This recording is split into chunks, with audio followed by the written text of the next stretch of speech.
ദിവ്യാത്മാക്കൾക്കെല്ലാം വിനീതമായ നമസ്കാരം. തന്നിൽ തന്നെ ഇരിക്കുന്ന ഒരു വസ്തുവിനെ തന്നിൽ നിന്ന് അന്യമായ സ്ഥലങ്ങളിൽ എവിടെ തിരഞ്ഞാലും നമുക്കത് കണ്ടെത്താൻ സാധിക്കുകയില്ല. അതുപോലെ തന്നിൽ താനായി വിളങ്ങിക്കൊണ്ടിരിക്കുന്ന ആ പരമാത്മാവിനെ ലോകം മുഴുവൻ തിരഞ്ഞാലും നമുക്ക് കണ്ടെത്താൻ സാധിക്കുകയില്ല. അതൊരു ഉദാഹരണ സഹിതം ഒരു കവി വർണ്ണിക്കുകയാണ്.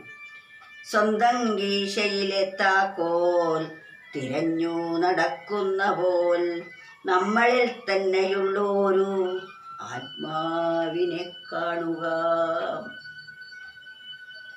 സ്വന്തം ഗീശയിലെ താക്കോൽ, നമ്മൾ സൂക്ഷിച്ചു വെച്ചിരിക്കുന്നത് തന്നിൽ തന്നെ ഇരിക്കുന്ന താക്കോലിനെ എവിടെ തിരഞ്ഞാലും നമുക്ക് കണ്ടെത്താൻ സാധിക്കുകയില്ല. അതെവിടെയാണോ ഇരിക്കുന്നത് അവിടെ തിരഞ്ഞാൽ മാത്രമേ കണ്ടെത്താൻ സാധിക്കുകയുള്ളൂ. സ്വന്തം കീശയിലെ താക്കോൽ, അവനവൻ്റെ കീശയിൽ നിക്ഷേപിച്ചിരിക്കുന്ന താക്കോല് അലമാരയിലോ പെട്ടിയിലോ അട്ടത്തോ വിട്ടത്തോ തിരഞ്ഞാൽ ഒരിക്കലും നമുക്ക് കണ്ടെത്താൻ സാധിക്കുകയില്ല. ഇന്ന് നമ്മളൊക്കെ അതാണ് ചെയ്തുകൊണ്ടിരിക്കുന്നത്. തന്നിലിരിക്കുന്ന ആത്മസ്വരൂപത്തെ അതറിയാതെ, തന്നിലാണെന്ന് അറിയാതെ അന്യമായ ഇടങ്ങളിലെല്ലാം അലഞ്ഞുകൊണ്ടിരിക്കുകയാണ്. ഈ അലച്ചിൽ എന്ന് നിർത്തുന്നുവോ അന്ന് നമുക്ക് അന്തർമുഖത്തിലേക്ക് നോക്കിയാൽ നമുക്ക് അനുഭവമാകുന്നതാണ്. കാണാൻ കഴിയുന്നതല്ല, അനുഭവമാണ്. വേദന നമുക്ക് കാണാൻ കഴിയില്ല, അത് അനുഭവിക്കാനേ കഴിയൂ. മാധുര്യം നമുക്ക് കാണാൻ കഴിയില്ല, അത് നാവിൽ വയ്ക്കുമ്പോൾ മാത്രമേ മധുരം അറിയാൻ സാധിക്കുകയുള്ളൂ. അതുപോലെ ആത്മാവിനെ നമുക്ക് ഒരിന്ദ്രിയങ്ങളെ കൊണ്ടും തൊട്ടറിയാനോ കണ്ടറിയാനോ കേട്ടറിയാനോ സാധിക്കാത്തതാണ്.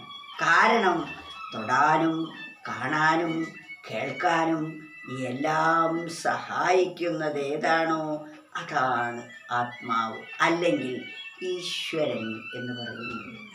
പരമാനന്ദ സ്വരൂപിയായിരിക്കുന്ന അതിനെ നാം അറിയണമെങ്കിൽ അതെവിടെയാണോ അവിടെ തിരഞ്ഞാൽ മാത്രമേ പറ്റൂ. പക്ഷേ അതിരിക്കുന്ന ഇടം നാം മറന്നുപോയി. മായയുടെ ശക്തിയാൽ, മായ എന്നാൽ അജ്ഞാനം, അജ്ഞാനത്തിൻ്റെ ശക്തിയാൽ അതിനെ നാം മറന്ന് അത് നാം ലോകം മുഴുവൻ തിരഞ്ഞുകൊണ്ടിരിക്കുന്നു. നമ്മളെല്ലാവരും തിരയുന്നത് ദൈവത്തെ അല്ല. സന്തോഷം വേണ്ടേ, സംതൃപ്തി വേണ്ടേ, ആനന്ദം വേണ്ടേ, സുരക്ഷ വേണ്ടേ? ഇതൊക്കെ എല്ലാവർക്കും വേണം. ഇതാണ് ഈശ്വരൻ്റെ സ്വരൂപം. സന്തോഷം വേണം എന്ന് തോന്നുന്നുവെങ്കിൽ അത് ഈശ്വരനിൽ നിന്നാണ് ആ സന്തോഷം വരുന്നത്. ഇതൊക്കെ നമുക്ക് വേണം. സന്തോഷം വേണം, സുഖം വേണം, സംതൃപ്തി വേണം, പരമാനന്ദം വേണം, ഇതെല്ലാം വേണം. ഇത് വേണ്ടാത്തവരായി ആരുമില്ല. വാസ്തവത്തിൽ ഈശ്വരൻ എന്ന് പറയുന്നത് അത് തന്നെയാണ്. അതിൽ നിന്നാണ് ഇതെല്ലാം ഉണ്ടാകുന്നത്. പക്ഷേ നാം തെറ്റിദ്ധരിച്ചിരിക്കുന്നു നമുക്ക് സന്തോഷം ഇഷ്ടപ്പെട്ട വസ്തു കിട്ടുമ്പോഴാണ് എന്ന്. ആ വസ്തുവിലാണ് നാം സന്തോഷത്തെ ആരോപിക്കുന്നത്. അതുപോലെ നാം കഴിക്കുന്ന ഭക്ഷണത്തിലാണ് നാം സുഖത്തെ ആരോപിക്കുന്നത്. വസ്തുവിൽ അല്ല വാസ്തവത്തിൽ സുഖം നിക്ഷിപ്തമായിരിക്കുന്നത്. ഒരു വസ്തു കാണുമ്പോൾ നമുക്ക് സന്തോഷമുണ്ടായി, അതേ വസ്തു തന്നെ മറ്റൊരാൾക്ക് സന്തോഷം ഉണ്ടാകണമെന്നില്ല. അത് നമുക്ക് അനുഭവമാണല്ലോ. എല്ലാവർക്കും എല്ലാ വസ്തുവും സന്തോഷമായി തോന്നുന്നില്ല. കാരണം ആ സന്തോഷം എന്നത് വസ്തുനിഷ്ഠമല്ല, ആത്മനിഷ്ഠമാണ്.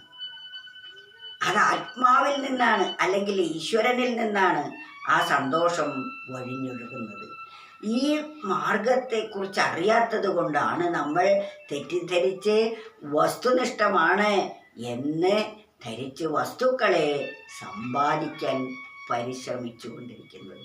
എത്ര വസ്തുക്കളെ സമ്പാദിച്ചാലും നമുക്ക് ആ സുഖത്തെ കൈവരിക്കാൻ സാധിക്കുകയില്ല എന്നതൊരു പരമാർത്ഥം മാത്രമാണ്. അതിനാൽ നമ്മുടെ മനസ്സെപ്പോൾ സ്വസ്ഥമാകുന്നുവോ അപ്പോൾ നമുക്ക് പരിപൂർണമായ സുരക്ഷയും സന്തോഷവും സംതൃപ്തിയും അനുഭവമാകും. അതാണ് സ്വന്തം ഗീശയിലെത്താക്കോൽ തിരഞ്ഞു നടക്കുന്ന പോൽ നമ്മളിൽ തന്നെയുള്ളൊരു ആത്മാവിനെ കാണുക.